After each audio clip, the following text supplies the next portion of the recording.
En ouverture, montée solennelle des couleurs au palais présidentiel de Koulba ce lundi matin. Le drapeau de la Confédération des États du Sahel flotte désormais aux côtés de celui du Burkina. La cérémonie est présidée par le chef de l'État qui a réaffirmé la marche irréversible de la Confédération vers l'indépendance et la souveraineté.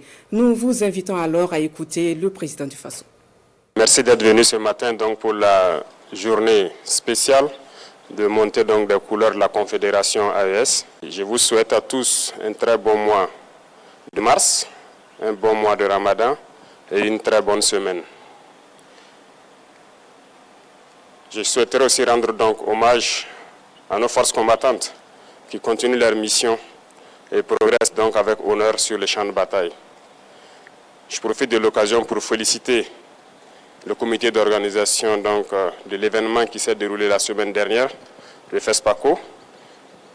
Féliciter tous les acteurs qui n'ont ménagé aucun effort pour assurer la sécurité de ces événements qui se sont très bien déroulés.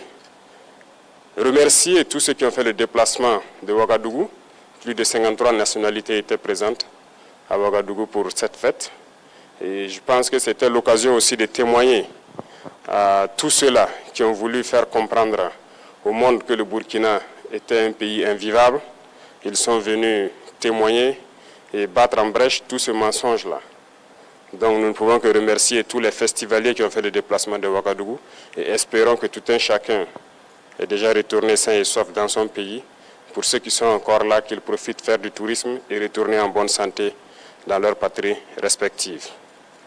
Aujourd'hui, nous montons solennellement donc les couleurs de la Confédération AES et pour dire que l'AES poursuit son chemin, pas sans difficulté, mais nous continuons à construire petit à petit ce à quoi nos peuples aspirent. Au départ, les gens se sont moqués, on nous a ridiculisés parce que 3 pays, pour eux pauvres, qui s'unissent, ça n'aboutirait à rien. Mais nous avons continué notre chemin et aujourd'hui, je pense qu'ils se rendent compte à l'évidence que nous sommes en train de réussir quelque chose que certains ne souhaitent pas voir, mais que certains aussi n'ont pas réussi à faire. C'est ainsi, lorsque vous essayez donc de casser les codes pour révolutionner votre vie, les gens vont toujours vous voir en ridicule, ils se moqueront de vous, mais finalement ils se rendront compte que vous avez raison. Je pense qu'aujourd'hui, en regardant la géopolitique internationale et même sous-régionale,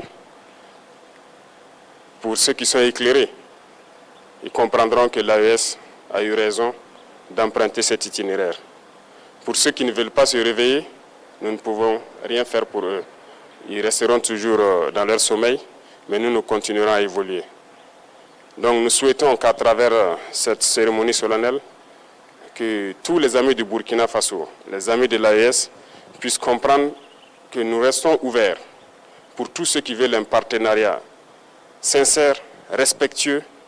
L'AES sera donc la terre d'accueil et nous pourrons collaborer. Mais ceux-là qui viennent pour nous exploiter ou avoir ce partenariat qu'on juge inapproprié, qui viennent pour violer notre souveraineté, notre indépendance, qu'ils comprennent que nous ne serons pas prêts à les accueillir. Nous poursuivrons notre marche parce que les difficultés contribuent à nous forger. Les difficultés nous rendent forts.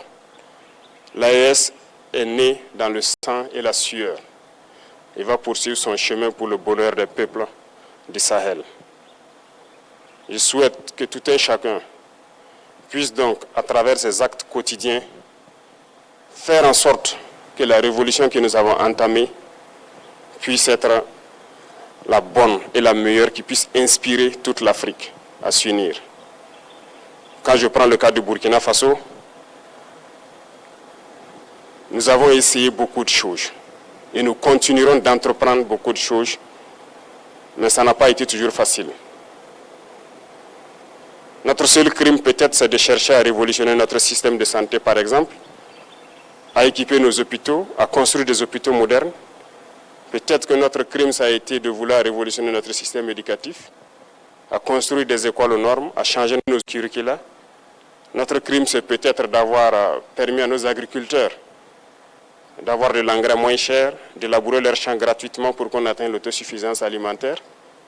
Ou notre crime, peut-être, c'est de vouloir construire des infrastructures routières et ferroviaires pour que nos populations puissent se déplacer.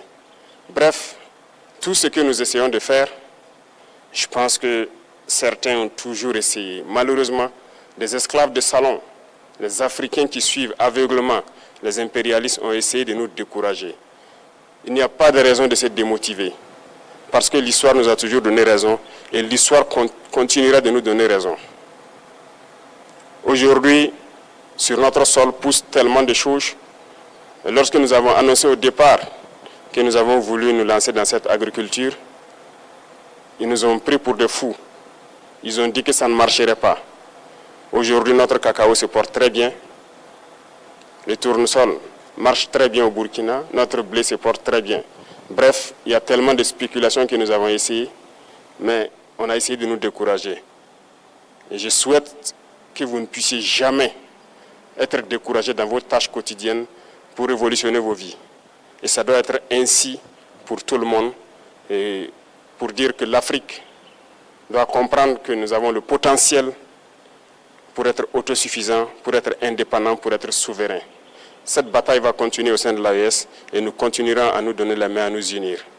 Vive l'Afrique unie et prospère.